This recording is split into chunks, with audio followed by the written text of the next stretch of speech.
Hey guys, welcome back to Record-ology. Okay, something that popped into my head today that would be a really good show idea is to review some of the Victor Records labels, sleeves that I have in my collection, because they have a lot of good artwork and information on them. So let's just go right through some of these. It's kind of an interesting story to tell. Each one tells a little bit of history in the history of recorded sound. So this is a World War II era sleeve. As you can see, we've got the Buy United States war bonds and stamps advertisement on there. That's a message that was sent far and wide across the country, so no surprise that we're seeing it there. Beautiful Victor Records design at the top here. This was the premium label for RCA Victor. They had Bluebird and others for their lower end products, but Victor was their premium. The world's greatest artists are on Victor Records. Something that you see quite frequently in a lot of the advertisement for analog records is, especially in the early days, is how they wanted to advertise their exclusivity of their artists. The artists that were signed to them, you couldn't find on a Columbia release or whatnot. You could only find it obviously with Victor, and so that's kind of their bargaining chip was the artists you like, the world's greatest artists, are on our records. So, anyway, wonderful His Master's Voice logo at the bottom there. Let's see if we can get in focus a little bit better there. Super, super cool. Trademark. And then another gorgeous graphic down here. Just a beautiful, beautiful record sleeve here. Okay, on the other side, we have some interesting advertisements. Some of these have advertisements on the back, some of them don't. This one does, again, advertising those different artists that they have, brilliant violin performances, and a couple of the artists and records available there. $1.75. Look at that one, $3.50.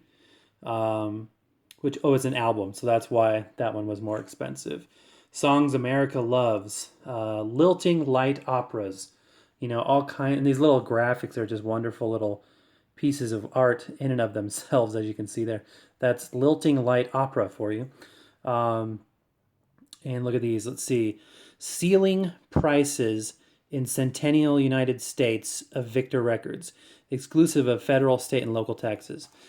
So this, we've talked about before, what a red seal record is, blue label, green label, purple label, black label. It was all, what type of music that record had. So what do we have right here? We have a black label. What does that mean? That means popular music. So their popular music was released on a black label. I'm trying to remember what the other ones is. I think blue label was the jazz label. Red seal was the classical label, and all that good stuff. Again, another great graphic down here to look at. Let's focus on that. Interesting wording. All prices shown are ceiling prices. So that's an interesting way to put that.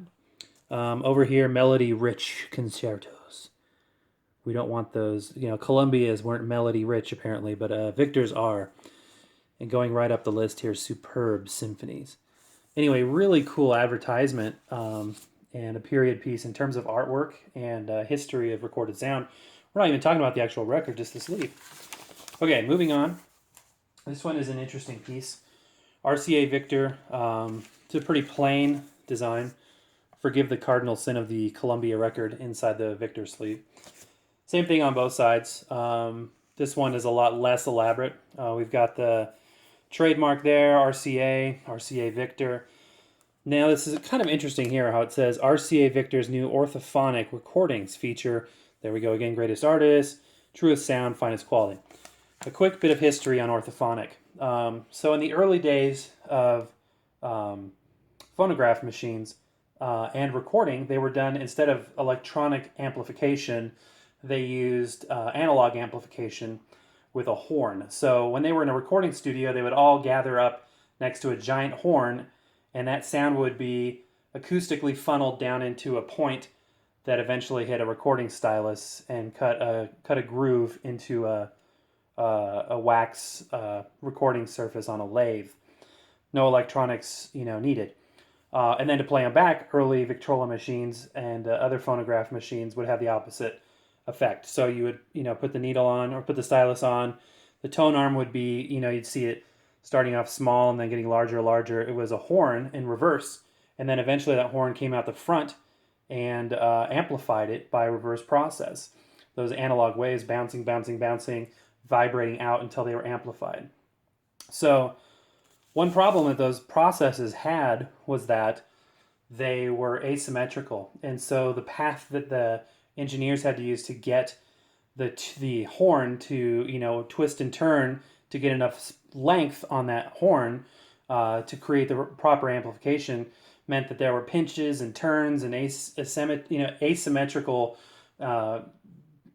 areas of that horn which impeded the sound quality. So very non-scientific process initially. Then they realized a lot of research was actually done by Bell Laboratories, the same one that went on to do the phone stuff. But they realized that this needed to be symmetrical, and they would get an easier management of that horn by making the horn square. So it's kind of a cube square horn, but it would grow larger and larger and come out.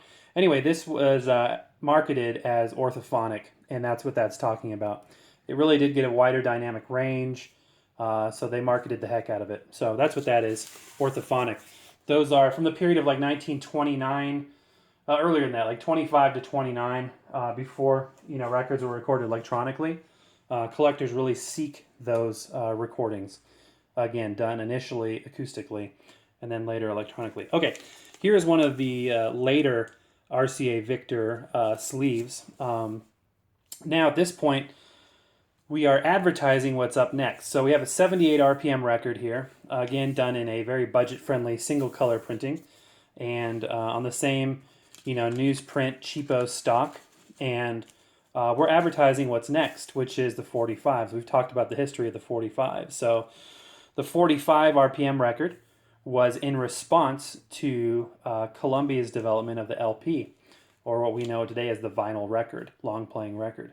So RCA Victor was touting their next technology. So this would place this in the late 40s. Now eventually Columbia and RCA started making all of these formats, but initially 45s were strictly in RCA format. On the 45 you get better tone, clarity, longer life.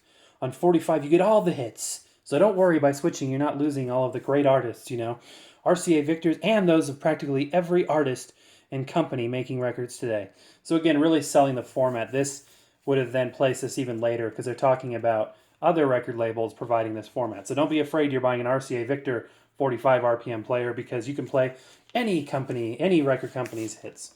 Then on the back here, a little bit of advertisement for popular songs: Chattanooga Choo Choo, Rhapsody in Blue, Ralph Flanagan, and some Perry Como and stuff. Again, this places the date on this.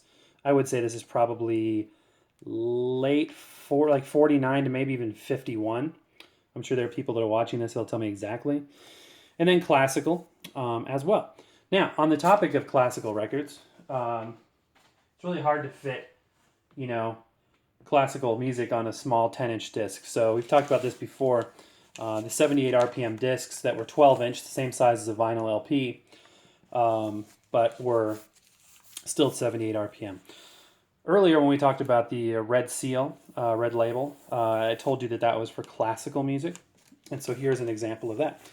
This is an RCA Victor Red Seal record. See how close I can get here. And again, premium RCA Victor. When they used RCA, that indicated that was a later one. Initially, it would just say Victor. But Red Seal indicating classical music. So, but yeah, similar idea. We got the advertisement, the branding, the more recent trademark there. Radio Corporation of America, RCA Victor Division, Camden, New Jersey, where these were pressed. And just a super cool record there. And Red Seal record and a red ink on there as well. Now, onto my final and favorite sleeve in my collection is black ink on that same paper, but this features, I love this graphic so much. Magic Brain, RCA Victrola. Play records on both sides without turning them over. So this was the advertisement for a record changer.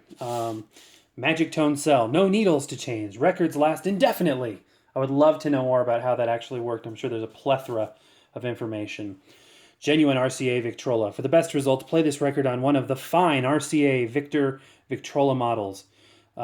Combination with radio. Designed by the same engineers who designed these Victor high fidelity recordings. Can you really get high fidelity on a 78? That's debatable. Anyway, super, super cool. Made for each other in Victor Records and RCA Victrola. Building a fine phonograph radio is not only a matter of conscience, but a matter of knowing how. Ain't it the truth? Branding here, recent trademark as we've seen, and wonderful copy on the Magic Brain RCA Victrola models. Let's see these features. Tandem tone arm, plays records on both sides. Completely automatic. Magic tone cell ensures unparalleled purity of tone. Flexible tone bridge. Jewel light scanner. Entirely eliminates noise of needles. Obviously, this is a little bit far-reaching, but still fascinating. 2 motors for super performance. Increased capacity. I love this. This is great. This must be a fascinating story because, I've never heard of these. I'm sure some of you guys have in terms of those Magic Brain machines. But anyway, some great advertising here. There's the front of it. Similar to what we saw with the World War II era 10-inch disc sleeve, but obviously drastically different on the back. Okay, guys, there's a little bit of history, a little bit of a review of my Victor Records sleeve collection. I hope you found that enjoyable and interesting. Please like, comment, subscribe if you haven't done so already. I really appreciate that. 96% of our audience is not subscribed, so would like your help in changing that. So anyway, I hope you enjoyed it. As always, happy record hunting. We'll see you next time.